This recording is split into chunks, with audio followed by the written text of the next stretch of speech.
السلام عليكم ورحمة الله وبركاته. الحمد لله رب العالمين والصلاة والسلام على رسوله الأمين وعلى آله وأصحابه أجمعين. أما بعد فقد قال الله تبارك وتعالى في كلامه الكريم: أعوذ بالله من الشيطان الرجيم. بسم الله الرحمن الرحيم. أياما معدودات. آمنا بالله. صدق الله العظيم. وقال نبينا صلى الله عليه وسلم: إذا استيقظ الرجل وأيقظ امرأته فصليا ركعتان كتب من الذاكرين الله كثيرا والذاكرات أو كما قال عليه الصلاة والسلام.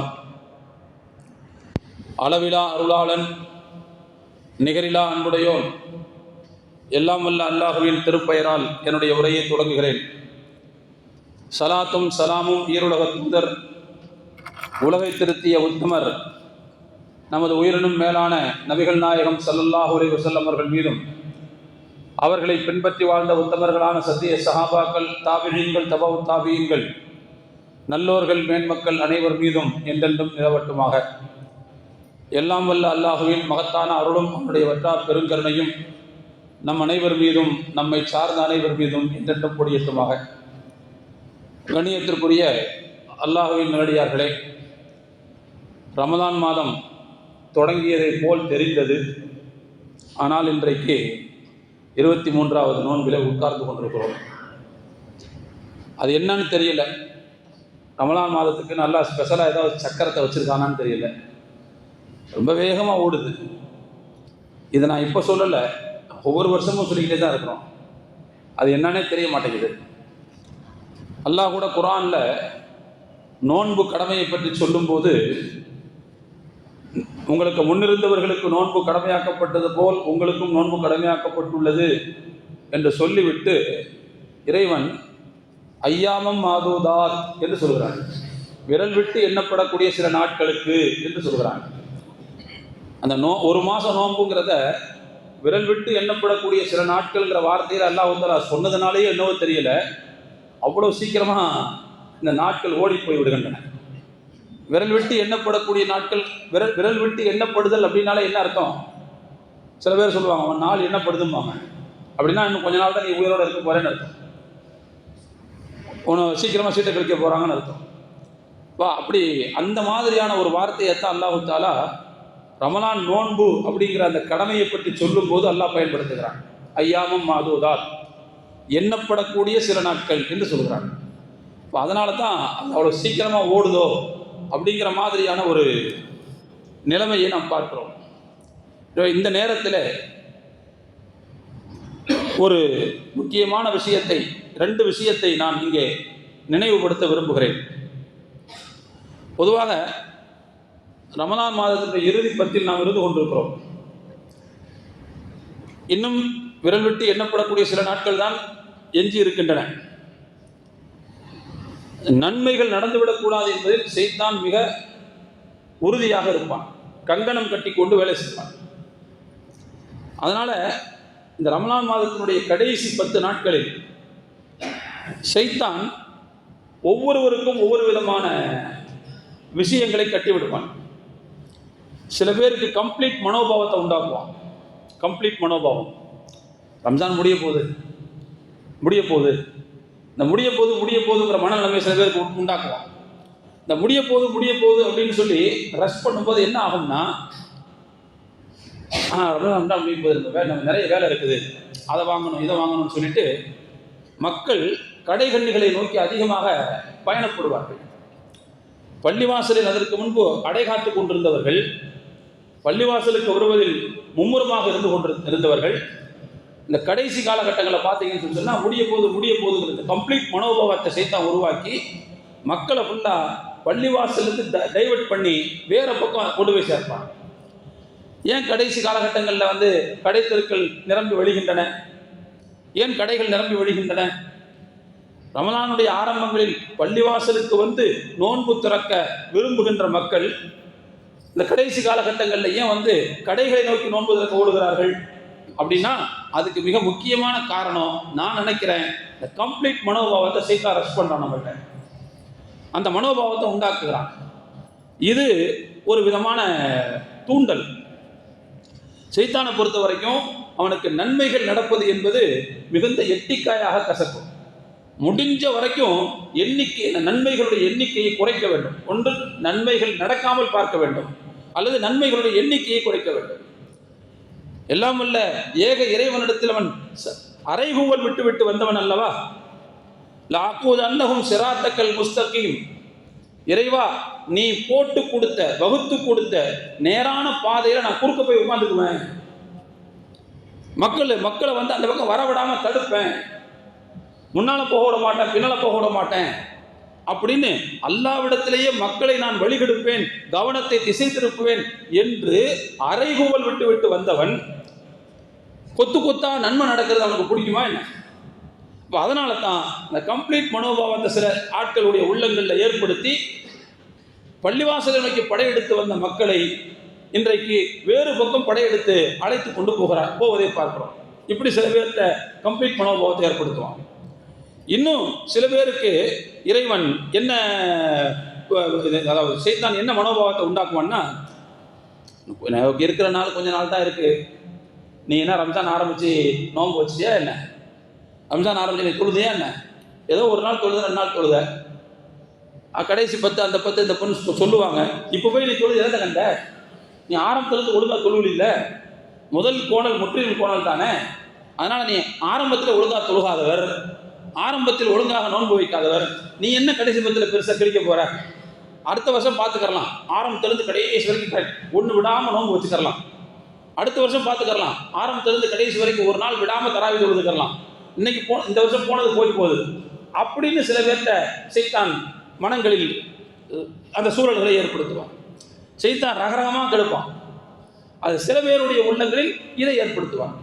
அவரும் பார்ப்பான், ஆமால பரவாயில்ல, நல்லதானே இருக்குது, நம்ம விட்ட குறையா தொட்ட குறையா ஏன் ரம்ஜானை பயன்படுத்தணும், அடுத்த வருஷத்துலேருந்து என்ன செஞ்சிருவோம், ஆரம்பத்துலேருந்து கடைசி வரைக்கும் ஒரு நாள் விடாமல் இப்போமே நம்ம என்ன செஞ்சிருவோம், அதுக்கு ரொம்ப ஹிம்மத்தாக இருப்போம், அதுக்கு ரொம்ப ஊக்கமாக இருப்போம் அப்படின்னு அந்த எண்ணத்திற்கு பின்னால் சில பேர் ஓட ஆரம்பிப்பார்கள். ஆனால் அவங்களுக்கு தெரியாது அடுத்த வருஷம் வரைக்கும் இருப்போமா இல்லையான்ட்டு.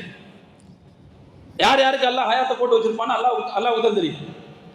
அப்போ எனவே அருமையான தோழர்களே, சைத்தானை பொறுத்தவரை நன்மைகள் நடக்கக்கூடாது என்பதில் கங்கணம் கட்டி கொண்டு வேலை செய்வான். சில பேரிடத்தில் ஃபினிஷ் மனோபாவம், அதாவது கம்ப்ளீட் மனோபாவத்தை உண்டாக்குவான். இன்னும் சில பேர்த்த இருக்கிற கொஞ்ச நாள் நீ எனக்கு பெருசாக போட்டு கிழிச்சிட போற, அடுத்த வருஷம் பார்த்துக்கலாம், ஃபுல்லாக கரெக்டாக செஞ்சுக்கலாம்னு சொல்லி சில பேருடைய கவனத்தை திசை திருப்புவான். அருமையான தோழர்களே, நாம் அப்படி பார்க்கக்கூடாது. நாம் அதை அப்படி பார்க்கக்கூடாது. நாம் எப்படி பார்க்க வேண்டும்? முழுக்க முழுக்க இறைவன் மன்னிப்பை தருகிற, இறைவன் நரக விடுதலையை தருகிற, அவனுடைய கருணையை அள்ளி பொழிகிற நாட்கள் இன்னும் 7 மிச்சம் இருக்கிறது. அப்படிதான் நம்ம பார்க்கணும். சைத்தான் விட்ட குறை தொட்டகுறைன்னு சொல்லுவான், நாம் அப்படி பார்க்க முடியாது. ஒரு நாள் மிச்சம் இருந்தாலும் அல்லாஹ்வினுடைய கருணை பொழியக்கூடிய, அல்லாஹ்வினுடைய பாவ மன்னிப்பு கிடைக்கக்கூடிய, நரக விடுதலை என்கின்ற பாக்கியம் கிடைக்கக்கூடிய அந்த சந்தர்ப்பம் இன்னும் 7 நாள் மிச்சம் இருக்குது. இதுல என்ன வேணாலும் செஞ்சிடலாம், அப்படிதான் நாம நினைக்கிறோம். அருமையான தோழர்களே, காலம் முழுக்க தவறுகள் செய்து கடைசி நிமிடத்தில் திருந்தி மிகப்பெரிய அந்தஸ்தை அடைந்தவர்கள் எல்லாம் வரலாறு இல்லையா? அப்படிலாம் ஆட்கள் இல்லையா? நம்ம கேள்விப்பட்டிருக்கோம்ல, முந்தைய சமுதாயத்தில் காலம் முழுக்க கொலை செய்து கொண்டிருந்தவர், 99 கொலை செஞ்சவர், ஒரு பெரிய மத துறவியிட்ட போய் கேட்கிறார், எனக்கு மன்னிப்பு உண்டான. அந்த வரலாறு கேள்விப்பட்டிருக்கோம்ல, உனக்கு எங்கடா மன்னிப்பு பாவி, 99 கொலை பண்ணிட்டு அப்படின்னு சொன்ன உடனே அப்போ உங்களை சேர்த்து 100 ஆக்கிடுறேன்னு சொல்லி ரவுண்ட் ஆக்கிட்டான். அதுக்கு பிறகு அவருக்கு பாவ மன்னிப்பு இருக்குதா அப்படின்னு கேட்கணும்னு தோணுச்சு. யாரோ சொன்னாங்க, நல்ல மக்கள் இருக்கிற இடத்துக்கு நீங்கள் போனால் உங்களுக்கு மன்னிப்பு கிடைக்கும்னு. அது பிறகு நல்ல மக்கள் இருக்கிற இடத்துல வரைக்கும் அவர் போனாரா இல்லையா? போயிட்டு இருக்கிற வழியில் இறந்து போனாரா இல்லையா? அவருடைய ரூஹம் வாங்குறதுக்கு கருணையின் மலக்குமார்களும் தண்டனையின் மலக்குமார்களும் போட்டி போட்டார்களா இல்லையா? கடைசியில் அந்த போட்டியில் கருணையின் மாணவர்கள் ஜெயித்து அவருடைய ரூஹ அல்லாட்ட கருணையோடு கொண்டு போனாங்களா இல்லையா? வரலாறு நம்ம படித்தோமா இல்லையா? அவ காலம் முழுக்க அயோக்கியத்தனம் செஞ்சுட்டு, காலம் முழுக்க அராஜகம் பண்ணிட்டு, கடைசி நாள்ல திருந்தி வாழணும்னு ஒருவர் உள்ளட்சத்தோடு முடிவெடுத்தால் அதற்கான வாய்ப்பு இருக்கிறதுங்கிறத இந்த வரலாறு நமக்கு சொல்லுதா இல்லையா? ஒரு நாள் கிடைச்சாலும் பரவாயில்லை, அதுல மிகப்பெரிய அந்தஸ்தை அடைய முடியும் அப்படிங்கிற நம்பிக்கை இந்த நிகழ்ச்சியில் நமக்கு பிறக்கிறதா இல்லையா? ஒண்ணுமில்லை, ஃபிரௌனுடைய சூனியக்காரர்கள் அந்த வரலாறு நமக்கு தெரியும் தானே.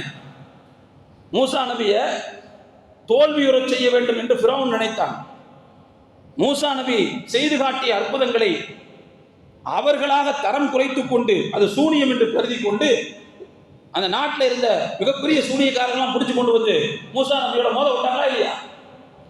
அந்த நேரத்தில் மூசா நபி தங்களுடைய அந்த சக்தியை பயன்படுத்தி, இறைவன் தந்த வல்லமையை பயன்படுத்தி சூனியக்காரர்களை மென்று காட்டின அந்த நேரத்தில் கொஞ்ச நேரத்துக்கு முன்னாடி வரைக்கும் இணை வைப்பின் கூடாரத்தில் அமர்ந்து கொண்டிருந்த அத்துணை சூனியக்காரர்களும் இப்பொழுது ஏக இறை கூடாரத்தில் வந்து விடுகிறார்கள். ஃபிரௌன் மிரட்டுறான், ஆமன்தும் லஹு கப்ல அன் ஆதன லக்கும், நான் உங்களுக்கு அனுமதி கொடுக்கறதுக்கு முன்னாடி, நான் உங்களுக்கு அஃபீஷியலா ஆர்டர் போடுறதுக்கு முன்னாடி நீங்க எப்படி மூசாவை ஏற்றுக்க போச்சு? உங்களை நான் சும்மா விட மாட்டேன். ஃபிரௌன் மிரட்டினானா இல்லையா? அதற்கு அந்த முன்னாடி சூனியக்காரா இருந்தவர் என்ன சொன்னார்கள்? ஃபக்தி மா அன்த கால் இன்னமா தக்தி ஹாதிஹில் ஹயாத்து துன்யா, நீ என்ன வேணாலும் செஞ்சுக்க, உன்னால எங்களுடைய இந்த உலக வாழ்க்கையை தான் நாசமாக்க முடியும், மறுமையை உன்னால ஒன்றும் பண்ண முடியாது என்று சொன்னார்களா இல்லையா? கடைசி நேரத்தில் ஈமானை ஏற்றுக்கொண்டு அவர்கள் அல்லாஹ்வின் விருந்தாளிகளாக மாறினார்களா இல்லையா? அப்ப கடைசி நேரத்தில் கூட நாம உள்ளட்சத்தோடு இருக்கின்ற நேரத்தை பயன்படுத்தினால் எவ்வளவு பெரிய இடத்தையும் அடைய முடியும் என்பதற்கு இதெல்லாம் நம்பிக்கை ஊட்டக்கூடிய நிகழ்ச்சிகளா இல்லையா? தயவுசெய்து நாம் புரிந்து கொள்ள வேண்டும். அதே மாதிரி இஸ்லாமிய வரலாற்றில் ஒரு சஹாபி, அவருடைய பேர் அம்ர் பின் உகைஸ் என்பது. அம்ர் பின் உகைஸ் பனு அப்துல் அஷ்ஹல் என்கின்ற கோத்திரத்தை சார்ந்தவர். உசைரிம் என்றும் அவருடைய பெயரை சொல்வார்கள். இவர், உங்களுக்கெல்லாம் தெரியும் அன்சாரிகள் எவ்வளவு சீக்கிரமா இஸ்லாத்தை ஏற்றுக்கிட்டாங்க. ஆனால் இவர் அன்சாரியாக இருந்தார், இஸ்லாத்தை ஏற்றுக்கொள்ளவில்லை. ஹதீஸ்ல வருது, இவர் ஏன் இஸ்லாத்தை ஏற்றுக்கொள்ளவில்லை மற்ற அன்சாரிகள் ஏற்றுக்கொள்ளும் போது அப்படின்னா அதுக்கு ஒரு காரணம் எழுதுறாங்க. இவர் அறியாமை காலத்தில் நிறைய பேருக்கு கடன் கொடுத்துருந்தாராம். அந்த கடன்லாம் வட்டியோட திரும்ப வர வேண்டியது இருந்துச்சான். வட்டியோட வசூல் பண்றதுக்காகவே இந்த மனுஷன் இப்போ இஸ்லாத்துக்கு போயிட்டா வட்டி வாங்கக்கூடாது, மொத்தமாக வசூல் பண்ணிட்டு வாங்கி வச்சுட்டு அதுக்குள்ள இஸ்லாத்துக்கு போய்க்கிறோம் அப்படின்னா லேட் பண்ணியிருக்காரு. அதுக்காகவே லேட் பண்ணியிருக்காரு. அதே மாதிரி எல்லாத்தையும் வட்டியெல்லாம் வசூல் பண்ணிடுறாரு. கரெக்டா உஹது சண்டை நடக்கிற நாள் வருகிறது, உஹது போர் நடக்கிற நாள் வருது. இந்த அம்ர் பின் உகைஸ்ங்கிற அந்த மனிதர் எங்கேயோ போயிட்டு வர்றாரு. அப்ப கேட்கிறாரு, இந்த ஆளை எங்க? அவர் குடும்பத்தில் உள்ள ஒரு ஆளை சொல்லி இவர் எங்க என்று கேட்கிறார். அவங்க உஹதுக்கு போயிட்டாங்க. அப்படின்னா இவர் எங்க? அவரும் உஹதுக்கு போயிட்டாரு. யாரை கேட்டாலும் எல்லாரும் உஹதுக்கு போயிட்டாங்க அப்படின்னு பதில் சொல்றாங்க. அப்படியா, அப்ப நானும் உஹதுக்கு போகணுமே அப்படின்னு தன்னுடைய வாளை எடுத்துக்கொண்டு கொஞ்சம் யோசிச்சு பாருங்க. அது வரைக்கும் அவர் லா இலாஹ இல்லல்லாஹ் முஹம்மது ரசூலுல்லாஹ் சொல்லாத மனிதர். வர வேண்டிய கடன் பாக்கிய நிலுவைய வட்டியோட வாங்கணுங்கிறதுக்காக இஸ்லாத்தின் பக்கம் போகாத அந்த மனிதர் உஹது நாள் வந்தபோது அவருடைய சொந்தக்காரங்களை எங்க அப்படின்னு விசாரிக்கும் போது அவர் உஹதுக்கு போயிருக்கிறாங்க அப்படின்னு கேள்விப்பட்டது. அப்படின்னா நானும் உஹதுக்கு போகணும்னு சொல்லி வாளை எடுத்துட்டு போறாரு. போன மனிதர் முஸ்லிம்களுக்கு சார்பாக நின்று களம் காணுகிறார். மனுஷன் அந்த போர்க்களத்தில் காயப்பட்டு கீழே விழுந்து விடுகிறார். காயம்பட்டு கீழே விழுந்து விடுகிறார். சில முஸ்லிம்கள் பார்க்கிறார்கள், இந்த ஆளை அம்ர் பின் உகைஸ் இல்லையா, இவருக்கு இங்க என்ன வேலை, இவரா எதிர்போஸ்டில, இவருக்கு இங்க என்ன வேலைன்னு சொல்லி விழுந்து கிடக்கிற மனுஷனை எதுவும் செய்யாம சில பேர் நடந்து கூட போயிருக்கிறாங்க. அதுக்கு பிறகு அவர் அப்படியே அந்த போர்க்களத்திலிருந்து சுமந்து கொண்டு வரப்படுகிறார், வீட்டுக்கு கொண்டு வரப்படுகிறார்.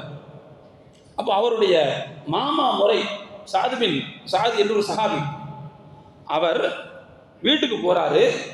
காயம்பட்டு அம்ர் பின் உகைஸ் வீட்டில் இருக்கிறார். அப்போ தன்னுடைய சகோதரி மகன் தான் அவர். சகோதரியிடத்தில் சாது ரலியல்லாஹு அன்ஹு, உன் மகன்கிட்ட கேளு, உன்னோட மகன்கிட்ட கேளு, ஹமியத்தன் லி கௌமிக்க அம் கல்வன் லஹும் அம் கல்வன் லில்லாஹி. உன்னுடைய சமுதாயத்தார் என்கிற வைராக்கியத்தினால் சண்டைக்கு வந்தியா, அல்லது அவங்களுக்காக கோபப்பட்டு சண்டைக்கு வந்தியா, அல்லது அல்லாவுக்காக கோபப்பட்டு சண்டைக்கு வந்தியா அப்படின்னு உன் பையன்கிட்ட கேட்டு சொல்லு அப்படின்னு சஹாபி தன்னுடைய சகோதரத்தை கேட்க சொல்றாங்க. அப்ப அந்த அம்மா கேட்குது, எதுக்குப்பா சண்டைக்கு போன நீ? உன் சமுதாயத்து மேல அந்நிய எது வர்றாங்கிறதுனால அந்த வைராக்கியத்தில் சண்டைக்கு போயிட்டியாகுன்னு. அப்ப அவர் சொல்றார், இல்லை இல்லை, பல் கல்பன் லில்லாஹ், அல்லாஹ்வுக்காக நான் கோபப்பட்டு தான் சண்டைக்கு போனேன். ஆமன்து பில்லாஹ், நான் அல்லாஹ்வை ஏற்றுக்கொண்டு விட்டேன், முஹம்மது ஸல்லல்லாஹு அலைஹி வஸல்லம் அவர்களை நான் தூதராக ஏற்றுக்கொண்டு விட்டேன் அப்படின்னு அது சொல்றாரு மனுஷன். சொல்லி முடிக்கிறாரு, அவருடைய ரூஹ் போயிடுச்சு. ஹதீஸ் வருது அபூதாவுதுல, இந்த ஹதீஸ் பதிவாகுது. சொல்லி முடிக்கிறாரு, மனுஷன் உலகத்தோடு போயிடுறாரு, உயிர் பிரிஞ்சிருது. பெருமானா ஸல்லல்லாஹு அலைஹி வஸல்லம் அவர்கள்ட்ட இந்த தகவல் சொல்லப்படுகிறது. நபி ஸல்லல்லாஹு அலைஹி வஸல்லம் சொன்னாங்க, இன்னஹு மின் அஹ்லில் ஜன்னah, அவர் சொர்க்கவாசின்னு சொன்னாங்க. இந்த ஹதீஸை அபூ ஹுரைரா ரலியல்லாஹு அன்ஹு அறிவிக்கிறார்கள். அறிவிக்கும் போது இந்த ஹதீஸை எப்படி அவங்க முத்தாய்ப்பா முடிக்கிறாங்கன்னு சொன்னா, இஸ்லாத்திற்கு வந்து கொஞ்ச நேரத்தில் இறந்து போகிறார், சொர்க்கவாசியாக மாறுகிறார், ஆனால் அவர் ஒரு முறை கூட சஜிதா செய்யவில்லை, ஒரு முறை கூட தொழவில்லை என்று அந்த ஹதீஸை முடிக்கிறார். எதுக்கு சொல்ல வரேன்னு சொன்னா, கடைசி நேரத்தில் கூட உள தூய்மையோடு ஒரு மனிதன் செயல்பட்டால் எவ்வளவு பெரும் பெரிய இடத்திற்கும் போக முடியும் என்பதற்கு நம்பிக்கை ஊட்டுகின்ற நிகழ்ச்சிகளா இல்லை இவையெல்லாம். அப்போ ஷைத்தான் வந்து நம்மள்ட்ட கம்ப்ளீட் மனோபாவத்தை ஏற்படுத்தி நம்ம திசைத்திருப்ப விடலாமா? ரம்ஜான் முடிய போகுது, இப்போ என்ன போய் அமல் செஞ்சுக்கிட்டு இவ்வளவு நாள் ஒன்றும் செய்யாம இப்போ செஞ்சா நீ பெரிய ஆளாயிர முடியுமோ அப்படின்னு அவன் கேட்டா அது ஏமாத்துக்கார வார்த்தையா இல்லையா?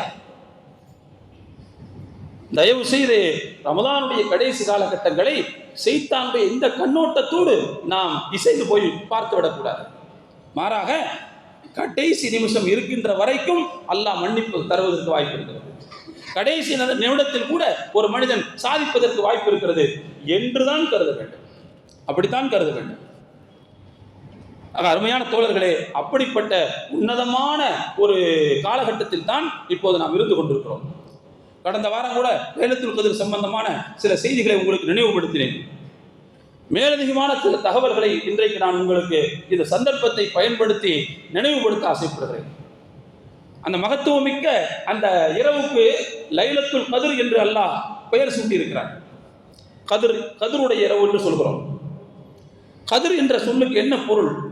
2-3 பொருள் இருக்குதுங்க. ஒண்ணுதான் மகத்துவமிக்க இரவு அப்படின்னு நம்ம சொல்றோம். இது நம்ம எல்லோரும் பழக்கத்தில் தெரிந்த ஒரு பொருள் இது. ஆனால் இதே சொல்லுக்கு வேறு 2 பொருள்களும் இருக்கின்றன. கதிர் என்ற சொல்லுக்கு அளவிடுதல், நிர்ணயித்தல் என்று ஒரு பொருள் இருக்கிறது. தக்தீர் அப்படின்னு ஒரு அர்த்தம் இருக்குது. அளவு நிர்ணயம் செய்தல் என்று பொருள் அதற்கு. அளவு நிர்ணயம் அப்படின்னா அதுக்கு என்ன அர்த்தம் தோழர்களே? அறிஞர்கள் நமக்கு சொல்கிறார்கள், அந்த இரவில் படைப்பினங்களுடைய வீதிகள் நிர்ணயிக்கப்படுகின்றன. அடுத்த 1 வருஷத்துக்கு, அடுத்த ஓராண்டுக்கான பட்ஜெட் அங்கே போடப்படுகிறது.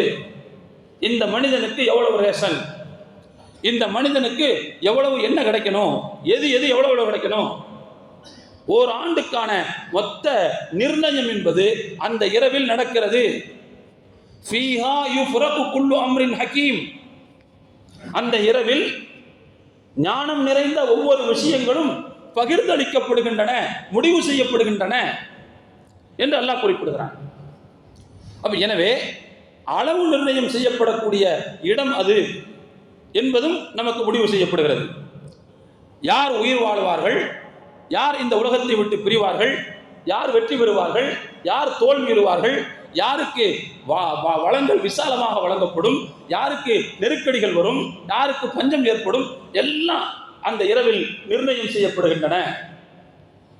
இதுவும் ஒரு வகையில் அந்த இரவின் மகத்துவத்தை சுட்டிக்காட்டக்கூடிய விஷயம்தான். இது ஒரு பொருள். இன்னொரு பொருள் என்ன அப்படின்னா, கதிர் என்ற சொல்லுக்கு நெருக்கடின்னு ஒரு அர்த்தம் இருக்குது. நெருக்கடி, தலீக் என்று சொல்வார்கள். அரபியில நெருக்கடி என்று பொருள். வலவ் பஸத்தல்லாஹு ரிஸ்க லிஇபாதிஹி லபகவ் ஃபில் அர்தி, இந்த பூமியில் அல்லாஹ் செல்வங்களை அளவுக்கு அதிகமாக கொடுத்து விட்டால் லபகவ் ஃபில் அர்தி, மனிதர்கள் இங்கே அராஜகம் செய்வார்கள். அதனால தான் அல்லாஹ் இங்க அளவில்லாம கொடுக்கிறது இல்ல. வலாக்கி யுனஸ்ஸிலு பிகதரிம் மா யஷா, அல்லாஹ் தான் நாடுகின்ற அளவுக்கு அளவோடு தான் கொடுக்கிறான். கதர் ரொம்ப விசாலமா கொடுக்கிறது இல்ல, அளவோட கொஞ்சமா கொடுக்கிறான்.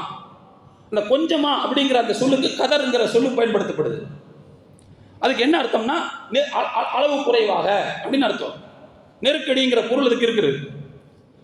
அப்ப நெருக்கடி அப்படிங்கிற அந்த பொருள் கதிர் என்ற சொல்லுக்கு இந்த இரவுக்கு எப்படி பொருந்துகிறது அப்படின்னா, இந்த குர்ஆனுடைய இந்த வசனத்திற்கு இந்த பொருளின்படி விளக்கம் சொல்லக்கூடிய அறிஞர்கள் லைலத்துல் கத்ரி கைரும் மின் அல்ஃபி ஷஹர் தனஸ்ஸலுல் மலாயிகத்து வர்ரூஹு என்கின்ற அந்த வசனத்தை விளக்கமாக சொல்கிறார்கள்.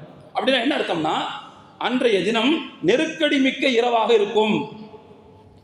அந்த நெருக்கடி எதனால் ஏற்படும் அப்படின்னா, அன்றைய தினம் வானத்தில் இருந்து இறங்கி வருகிற மலக்குமார்களின் நெருக்கடியால் ஏற்படும். அவங்க நிறைய பேர் வந்துருவாங்க, நிறைய பேர் வந்து பூமியில இங்க அங்கும் போய்கிட்டு இருப்பாங்க, பார்த்தா நெருக்கடியா இருக்கும். அப்படி நெருக்கடி மிகுந்த இரவு என்றும் பொருள் கொள்ள வேண்டும். இப்படி இந்த கோணத்தில் பார்த்தாலும் கூட அந்த இரவு என்பது மகத்துவமிக்க இரவு தான்.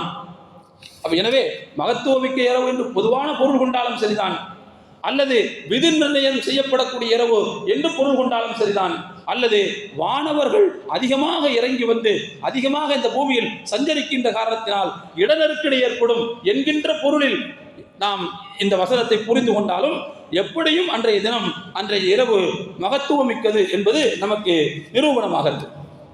அருமையான தோழர்களே, எப்படி வைத்துக் கொண்டாலும் அந்த இரவு என்பது மகத்துவமிக்க இரவு தான். அதனாலதான் பெருமானார் ஸல்லல்லாஹு அலைஹி வஸல்லம் அவர்கள் அந்த இரவின் பரக்கத்தை, அந்த இரவின் அருள் வளத்தை கொஞ்சம் கூட விட்டுறாம முழுமையாக பயன்படுத்திக் கொள்ள வேண்டும் என்று நமக்கு வழிகாட்டினார்கள். அதுதான் கடந்த வாரம் நினைவுபடுத்தினோம். ஏத்திகாஃப் என்கின்ற பள்ளிவாசலில் தங்கி இருக்கின்ற அந்த அமல்களின் மூலமாக, அதோடு மட்டுமல்லாமல் இரவு முழுக்க நின்று வணங்குகிற, நன்மைகளை செய்கின்ற, குர்ஆன் ஓதுகின்ற அந்த மாதிரியான செயல்பாடுகளின் வழியாக அந்த இரவின் மொத்த அருள் வளங்களையும் மிச்சம் வைக்காமல் என்ன செய்ய வேண்டும், பெற வேண்டும் என்பதற்கு நபிகள் நாயகம் ஸல்லல்லாஹு அலைஹி வஸல்லம் அவர்கள் வழிகாட்டி இருக்கிறார்கள் என்று நாம் பார்க்கிறோம். அதனாலதான் ஹதீஸ்ல வருது, நபி ஸல்லல்லாஹு அலைஹி வஸல்லம் அவர்கள் அந்த கடைசி 10 நாட்கள் வந்தால் அவர்கள் மட்டுமல்ல குடும்பத்தாரையும் சேர்த்து எழுப்புவார்கள். வாய்க்கலாக வருது இல்ல. பொதுவாக இரவு நேர தொழுகைகளுக்கு குடும்பத்தாரை எழுப்பி விடுவது என்பது ரம்ஜான்ல மட்டுமல்ல, எல்லா காலத்திலேயும் பெருமானார் ஸல்லல்லாஹு அலைஹி வஸல்லம் சுன்னத்து, நபி ஸல்லல்லாஹு அலைஹி வஸல்லம் சுன்னத்து. அது எல்லா காலத்திலும் ரசூலுல்லாஹி ஸல்லல்லாஹு அலைஹி வஸல்லம் அவர்கள் இரவு நேர தொழுகைக்காக, தஹஜ்ஜுத் தொழுகைக்காக குடும்பத்தாரை எழுப்பி விடுவார்கள். நபி ஸல்லல்லாஹு அலைஹி வஸல்லம் சொன்னாங்க, ரஹிமல்லாஹு ரஜுலன் காம மினல் லைலி ஃபஸல்லா வஐகத அஹ்லஹு ஃபஸல்லத் ஃபஇன் அபத் நலஹ ஃபீ வஜ்ஹிஹா அல் மா. நபி ஸல்லல்லாஹு அலைஹி வஸல்லம் சொன்னாங்க, அல்லாஹ் ஒரு ஆணுக்கு, ஒரு மனிதருக்கு கிருபை செய்யட்டும். இரவில் அவர் எழுகிறார், ஒது செய்கிறார், இரவு தொழுகை தொழுகிறார், குடும்பத்தாரை எழுப்பி விடுகிறார். அந்த அம்மாவும் ஒழு செஞ்சுட்டு தொழுகிறாங்க. அப்படி அந்த அம்மா எழ மறுத்தால் அந்த அந்த பெண்மணியின் முகத்தில் சற்று நீர் தெளித்து எழுப்பி விடுகிறார். அதற்கு பிறகு அந்த அம்மாவும் சேர்ந்து தொழுகிறாங்க. அப்படிப்பட்ட ஆணுக்கு அல்லாஹ் கிருபை செய்யட்டும் என்று சொன்னாங்க. ஒரு ரஹிமல்லாஹு இம்ரஅத்தன், அதுபோல ஒரு பெண்ணுக்கு அல்லாஹ் கிருபை செய்யட்டும். அந்த அம்மா ராத்திரியில் எழுந்திருக்குது, ஒழு செஞ்சுட்டு இரவு தொழுகுது, தன்னுடைய புருஷன் பக்கத்தில் படுத்து கிடக்கிறாரு, அவங்களை எழுப்பி விடுறாங்க. அவரை எழுச்சி தொழுகிறாரு. அவர் எழ மறுத்தால் அவருடைய முகத்தில் நீர் தெளித்து எழுப்பி விடுகிறார். அவரும் எழுச்சி தொழுகிறார். அல்லாஹ் இந்த பெண்ணுக்கும் கிருபை செய்கிறான் என்று நபி ஸல்லல்லாஹு அலைஹி வஸல்லம் சொன்னார்கள். பொதுவாக பெருமானார் ஸல்லல்லாஹு அலைஹி வஸல்லம் அவர்கள் இரவு நேரத்தில் எழுந்தால் குடும்பத்தாரை எழுப்பி விடுவது என்பது அவருடைய நியதி, அவருடைய பழக்கம். அப்படி எழுப்பிவிட வேண்டும் என்று நபி ஸல்லல்லாஹு அலைஹி வஸல்லம் அவர்கள் பல ஹதீஸ்களில் நமக்கு ஆர்வமூட்டியும் இருக்கிறார்கள். இன்னொரு ஹதீஸ்ல ரசூலுல்லாஹ் சொல்றாங்க, இதஸ்தைகல ரஜுலு மினல் லைலி ஃபஐகல அஹ்லஹு ஃபஸல்லயா.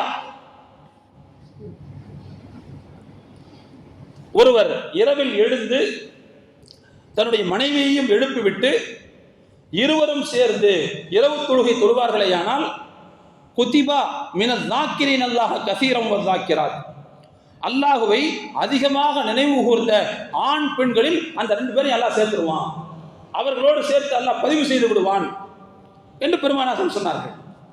அப்ப எனவே ரமலானுக்காக மட்டும் எழுப்பி விடுறதல்ல, எல்லா காலத்திலையும் செய்ய வேண்டிய சுன்னத்து அது. ரமலான்ல பெருமானார் ஸல்லல்லாஹு அலைஹி வஸல்லம் அவர்கள் இதை இன்னும் சற்று கூடுதலாக செய்வார்கள்.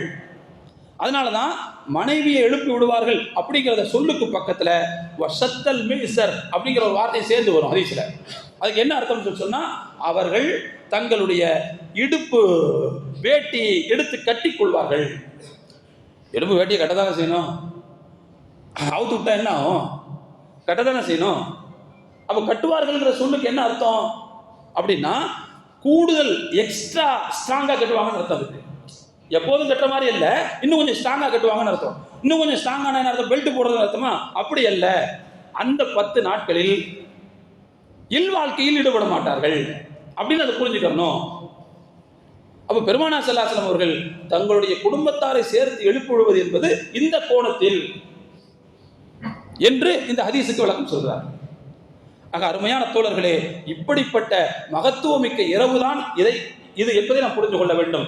இந்த இரவை தன்னுடைய கருவில் சுமந்த பகுதி தான் இந்த ரமலான் மாதத்தினுடைய கடைசி 10 நாட்கள். அதுல இன்னும் ஒரு 7 நாள் 7.25 நாள் மிச்சம் இருக்குது, 7.5 நாள் மிச்சம் இருக்குது. அதை தான் நான் சொன்னேன், ஆரம்பத்தில் சைத்தான் வந்து நமக்கு ஃபினிஷ் மனோபாவத்தை, கம்ப்ளீட் மனோபாவத்தை ஏற்படுத்தி நம்முடைய கவனத்தை திசை திருப்புவான். தயவு செய்து சைத்தானுடைய மாய வழியில் சிக்கிவிடக்கூடாது. எப்படி பார்த்தாலும் அல்லாஹ்வின் அருள் சுரக்கின்ற, அல்லாஹ்வின் மன்னிப்பு பொழிகின்ற, நரக விடுதலை கிடைக்கின்ற அந்த நாட்களில் இன்னும் 7 நாள் சத்தியமாக மிச்சம் இருக்கிறது. அது எந்த சந்தேகமும் இல்லை, சத்தியமா மிச்சம் இருக்குது. கடைசி நேரத்தில் நாம உள்ளத்தை தூய்மையாக்கி கொண்டு அந்த நாட்களை, அந்த நேரத்தை பயன்படுத்தினாலும் எவ்வளவோ உயரத்திற்கு போக முடியும். வரலாறு இதற்கு நமக்கு சாட்சியாக இருந்து கொண்டிருக்கிறது.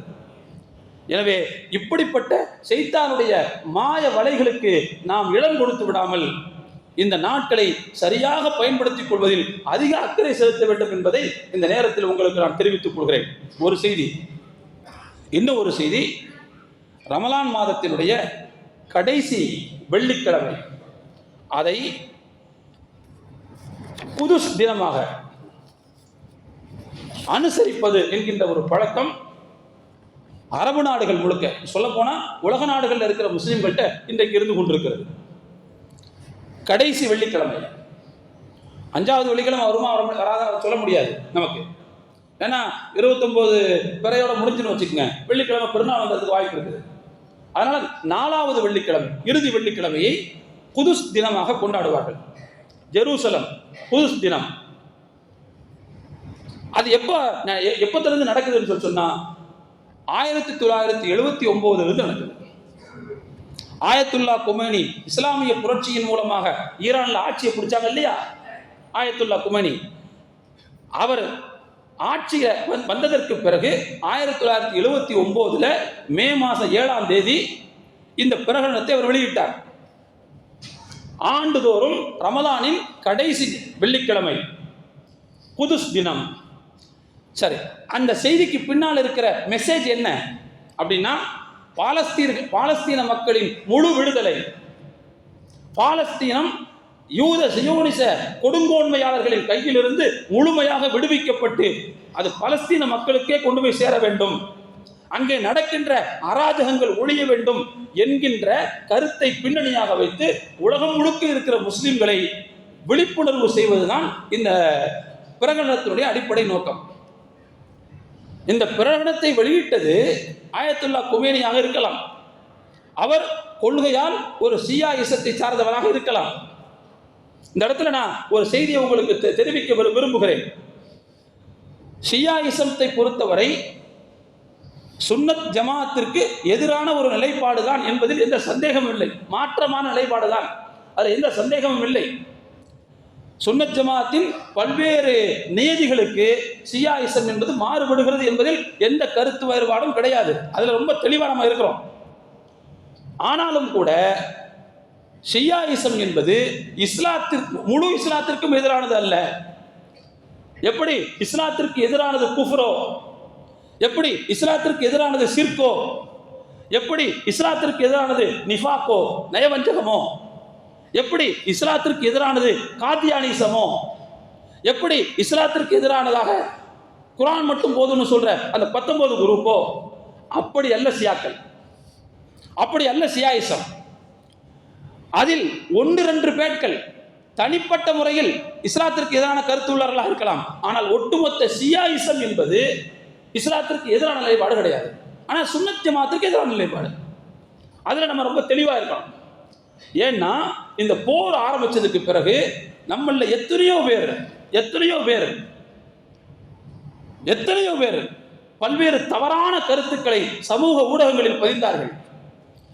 சமூக ஊடகங்கள்ல அசிங்கமான விஷயங்களை வாந்தி எடுக்கிறதுக்குன்னு சில பிறவிகள் இருக்கிறார்கள், சில இழிபிறவிகள் இருக்கிறார்கள். அவங்கள விட்டு தள்ளுங்க. நாம தௌஹீதை ஏற்றுக்கொண்டவர்கள், அல்லாஹ்வை ஏற்றுக்கொண்டவர்கள். நம்முடைய சுன்னத் ஜமாத் அறிஞர்களுடைய சலஃபு சாலிஹீன்களுடைய நிலைப்பாடு என்ன? சியாயிசத்தை பற்றி அவருடைய நிலைப்பாடு என்ன? வழிகட்ட பிரிவினர்களில் ஒரு முஸ்லிம் பிரிவினர், அவ்வளவுதான். இதெல்லாம் ரொம்ப தெளிவா இருக்கணும். ஏதோ இஸ்லாத்துக்கு எதிராக கொண்டு போய் அவங்களை நிப்பாற்ற அந்த இடத்துக்கு நம்ம போறதுங்கிறது ஆகப்பெரிய முட்டாள்தனம், கடைந்தெடுத்த முட்டாள்தனம். அதுக்காக அவங்கள சில பேர் இஸ்லாத்துக்கு எதிரான கருத்து உள்ளவர்கள் இல்லை என்று நான் சொல்லவில்லை. சில பேர் அது தனிப்பட்டவர்களுடைய கருத்து, தனிப்பட்டவர்களுடைய கருத்தை எடுத்துக்கொண்டு ஒட்டுமொத்த அந்த கொள்கைக்காரர்களுக்கும் அதை போர்த்தி பார்ப்பது என்பது அது தவறு என்பதை நாம் புரிந்து கொள்ள வேண்டும். அருமையான தோழர்களே, பாலஸ்தீன மக்களுடைய கையறு நிலையை அரபு நாடுகள் ஆரம்பத்தில் மிகப்பெரிய விஷயமாக பார்த்தன. எனக்கு தெரிஞ்சு நான் சொல்லி கேள்விப்பட்டிருக்கேன், நான் படித்ததில்லை. சவுதியில் ஒரு சவுதி குடிமகன் இராணுவத்தினுடைய சேவைக்கு வர வேண்டும் என்று சொன்னால், என்னுடைய ஆட்சி காலம், என்னுடைய பணிக்காலத்தில், சேவை காலத்தில் நான் பலஸ்தீனத்தை மீட்பேன் என்று அறைகூவல் எடுத்துக்கொண்டு அதற்கு பிறகு இராணுவத்தில் வந்து சேருவார் என்று நான் கேள்விப்பட்டிருக்கிறேன். அப்படிதான் ஆரம்பத்தில் இருந்துச்சு. ஆனால் அதற்கு பிறகு ஏகாதிபத்திய நாடுகளோடு அயல் உறவு கொள்கிறோம் அப்படிங்கிற பேர்ல, டிப்ளமேட் அப்படிங்கிற பேர்ல கொஞ்சம் கொஞ்சமாக பலஸ்தீன மக்களுடைய கையறு நிலையை புரிந்து கொள்வதிலிருந்து அந்த நாடுகள் கொஞ்சம் கொஞ்சமாக விலகி செல்ல ஆரம்பித்தன. இதை கூட நான் குறையா சொல்லல, ராஜதந்திரமாக கூட இருக்கலாம். ஆனால் அந்த மக்களுடைய கையறு நிலையை புரிந்து கொண்ட ஒரு அரசாக ஈரான் அரசு இருந்தது. நான் இப்படி சொல்றதுனால சியாயிசத்தை தூக்கி பிடிக்கிறேன்னு யாரும் புரிஞ்சுக்கிறாதீங்க. நான் ரொம்ப தெளிவா இருக்கிறேன். சுன்னத் ஜமாத்தினுடைய நிலைப்பாட்டுக்கு எதிரானதான் சியாயிசம். ஆனாலும் கூட அவர்கள் முஸ்லிம் சகோதரர்களா இல்லையா? இஸ்லாமிய சகோதரர்கள், வழிகட்ட முஸ்லிம் பிரிவினர், அவ்வளவுதான். சில விஷயங்கள்ல எது ஒட்டுமொத்த ஜும்ஹூர்கள், ஒட்டுமொத்த பெரும்பான்மையினுடைய கருத்தோ அந்த கருத்துக்கு மாறுபடுகிறார்கள், அவ்வளவுதான். எனவே தோழர்களே, அந்த பலஸ்தீன மக்களுடைய கையறு நிலையை புரிந்து கொண்டு அதற்காக ஏதாவது செய்ய வேண்டும் என்பதற்காகத்தான் இந்த குதுஸ் தினம் என்று ரமதானின் கடைசி வெள்ளிக்கிழமையை உலகம் முழுக்க முஸ்லிம்கள் குதுஸ் தினமாக அனுசரிக்க வேண்டும் என்று சொல்லி ஒரு விழிப்புணர்வை எடுத்தார்கள். இன்னைக்கு அரபு நாடுகள்ல இது அனுசரிக்கப்படுகிறதா இல்லையா என்பது எனக்கு தெரியவில்லை. ஆனால் முஸ்லிம்கள் கணிசமாக வாழக்கூடிய மேற்கத்திய நாடு உட்பட பல நாடுகளில் இது அனுசரிக்கப்படுவதை பார்க்கிறோம். ஜெர்மன்ல நடக்குது, மலேசியாவில் நடக்குது, துருக்கியில் நடக்குது. இந்த வெள்ளிக்கிழமையில் அவர்கள் போராட்டங்களுக்கு வருகிறார்கள், அறப்போராட்டம் நடத்துகிறார்கள், உலக மக்களுடைய கவனத்தை திசை திருப்புகிறார்கள். 1979 ஆயத்துல்லா குமேனி ஏன் இதை குதுஸ் தினமாக அறிவித்தார் என்றால் அதற்கு ஒரு பின்னணி காரணம் உங்களுக்கு எல்லாம் தெரியும். 1967 6 நாள் போர் என்று ஒன்று நடந்தது. இஸ்ரேலுக்கு எதிராக பக்கத்தில் இருக்கக்கூடிய முஸ்லிம் நாடுகள்லாம் சேர்ந்து அன்றைக்கு சண்டை போட்டுச்சு. எகிப்து, ஜோர்டான், பல நாடுகள்லாம் சேர்ந்து. ஆனால் அமெரிக்காவுடைய ஆதரவு இருந்த காரணத்தினால் அந்த போரில் முஸ்லிம் நாடுகளை இஸ்ரேல், அன்றைக்கு புதிதாக பிறந்த ஒரு நாடாக இருந்தாலும் அது ஒரு பேய் குழந்தையாக இருந்த காரணத்தினால் அன்றைக்கு அது வெற்றி பெற முடிந்தது. அந்த வெற்றியில ஜெருசலத்தினுடைய கிழக்கு பகுதியை தங்களுடைய கைவசமாக யூத சியோனிசவாதிகள் ஆக்கி கொண்டார்கள். ஜெருசலத்தினுடைய கிழக்கு பகுதி அவர்கள் பிடித்தார்கள். இன்னைக்கு அவங்க தான் இருக்குது. ட்ரம்ப்னுடைய போன 4 வருஷம் பதவி காலம் வந்துச்சு இல்ல, அந்த பதவி காலத்தில் ட்ரம்ப் செய்த முட்டாள்தனமான காரியத்தில் ஒன்று என்ன அப்படின்னு சொன்னா, நான் இஸ்ரேலுடைய தலைநகராக ஜெருசலத்தை அங்கீகரிக்கிறேன் என்று சொன்னார். ஆனால் இது சர்வதேச நாடுகளுடைய நிலைப்பாட்டுக்கு எதிரானது, ஐநாவினுடைய நிலைப்பாட்டுக்கு எதிரானது. ஐநா என்ன சொல்லுச்சு அப்படின்னு சொன்னா, ஜெருசலம் என்பது மும்மதத்து மக்களுக்கும் பொதுவான நகரம் என்றுதான் சொன்னது. மும்மத மக்களுக்கும் பொதுவான புனித நகரம். முஸ்லிம்களுக்கும் அதில் பங்கு இருக்குது, யூதர்களுக்கும் பங்கு இருக்குது, கிறிஸ்தவர்களுக்கும் பங்கு இருக்குது என்று ஒரு சமரசத்தை ஐநா வைத்தது. இந்த சமரசத்தில் நமக்கு உடன்பாடு இருக்கிறதா இல்லையாங்கிறதா ரெண்டாவது விஷயம்.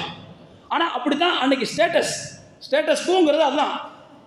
அப்படி இருக்கும்போது தான் ட்ரம்ப் என்கின்ற ஒரு கொசு மூளைக்காரர் நான் ஜெருசலத்தை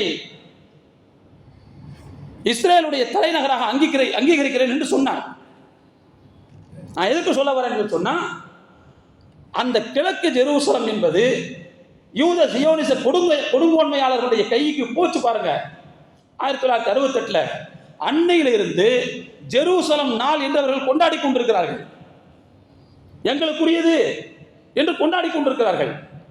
1998 நெசட்னா தெரியுமில்ல உங்களுக்கு, இஸ்ரேலுடைய பார்லிமெண்ட் நெசட்ல ஒரு சட்டத்தை கொண்டு வந்து அந்த நாளை அரசு விடுமுறையாக அறிவித்தார்கள். அதற்கு எதிரான நிலைப்பாடுதான் குதுஸ் தினம். ரமதானின் கடைசி வெள்ளிக்கிழமை என்று இந்த குதுஸ் தினத்தை கொண்டாட வேண்டும். மானசீகமாக இறைவனோடு மிக நெருக்கமாக இருக்கின்ற அந்த காலகட்டத்தில் அந்த மக்களின் கையிற நிலைக்காக அதிகமாக துவா செய்ய வேண்டும், அதிகமாக உதவிகள் செய்ய வேண்டும். ஏன்னா ரம்ஜானுடைய கடைசி நேரத்தில் மக்கள் இறைவனோடு மிக நெருக்கமாக இருப்பார்கள், அதிகமாக உதவி புரிவார்கள். எனவே உலக நாட்டு முஸ்லிம்கள் எல்லாம் கையற நிலையில் இருக்கக்கூடிய பலஸ்தீன மக்களுக்காக தங்களுடைய உடல் பொருள் ஆவியால் உதவி செய்ய வேண்டும், துவா செய்ய வேண்டும், ஆன்மீக முறையில் அந்த மக்களை அரவணைத்துக் கொள்ள வேண்டும். அப்படிங்கிற உயர்ந்த நோக்கத்துக்காக வேண்டி இந்த குதுஸ் தினம் என்பது அனுசரிக்கப்பட்டது. இதை கொண்டு வந்தவங்க ஷியாவாக இருக்கலாம், ஆனால் கொண்டு வந்த நோக்கம் நல்லது. எனவே அருமையான தோழர்களே, நான் வைக்கிற செய்தி என்னன்னு சொன்னா, அந்த மக்களுடைய சூழலை நாம் புரிந்து கொள்ள வேண்டும், அவர்களுடைய கையறு நிலையை நாம் புரிந்து கொள்ள வேண்டும். மானசீகமாக அவர்களுக்கு செய்ய வேண்டிய உதவிகளை செய்வது நம்முடைய பொறுப்பாக இருந்து கொண்டிருக்கிறது. அந்த பலஸ்தீன மக்கள் அல்லாஹ் அவர்களுடைய தவக்குள், அவர்களுடைய ஈமானின் உரத்தை என்ன சொல்வது? அப்படிப்பட்ட பெரு ஈமான், வலிமையான ஈமான். போன வருஷம் சொன்னாங்க, இந்த வருஷம் சொன்னாங்க, போன வருஷம் நாங்கள் தண்ணி குடிச்சு நோன்பு திறந்தோம், இந்த வருஷம் பேரிச்சம்பழம் சாப்பிட்டு நோன்பு திறக்கிறோம். பேரிச்சம்பழமா சாப்பிட்றதுக்கு வாய்ப்பு கிடைச்சிருக்குன்னு சொன்னாங்க. எவ்வளவு பெரிய விஷயம்! தயவு செய்து அந்த மக்களை கையறு நிலையில் விடுவது என்பது சர்வதேச முஸ்லிம்களின் அவமானம். சர்வதேச முஸ்லிம்களுடைய முகத்தில் பூசப்பட்ட கரி என்பதை புரிந்து கொள்ள வேண்டும். எனவே மானசீகமாக அந்த மக்களுக்கான துஆவை நாம் நம்முடைய உள்ளத்தில் ஏந்திக் கொள்ள வேண்டும். ஒவ்வொருவரும் நம்முடைய உயிர் பிரியும் வரை பலஸ்தீன விடுதலை முஸ்லிம்களின் கைக்கு அது போக வேண்டும் என்பதில் விடாப்பிடியாகவும் அழுத்தமாகவும் அல்லாஹ்விடத்தில் கோரிக்கை வைக்கக்கூடியவர்களாக இருக்க வேண்டும். அதோடு சேர்ந்து டிப்ளமேட்டிக்காக அந்த மக்களுக்கு உதவி செய்யக்கூடிய ஒரு சூழ்நிலை இருந்தால் அதிலையும் நாம் கவனம் செலுத்த வேண்டும் என்பதையும் இந்த கடைசி வெள்ளிக்கிழமையினுடைய வாரத்தை பயன்படுத்தி கொண்டு உங்களுக்கு நான் நினைவுபடுத்திக் கொள்கிறேன். எல்லாம் வல்ல இறைவன் இந்த நாட்களை நான் ஆரம்பத்தில் சொன்ன மாதிரி சரியான நன்மைக்குரிய களமாக நாம் பயன்படுத்திக் கொள்ள வேண்டும் என்பதை இன்னொரு முறை நினைவுபடுத்திக் கொண்டு என்னுடைய உரையை நிறைவு செய்கிறேன். வாஹிரு தஅவானா அனில் ஹம்துலில்லாஹி ரப்பில் ஆலமீன். அஸ்ஸலாமு அலைக்கும் வரஹ்மத்துல்லாஹி வபரகாத்துஹு.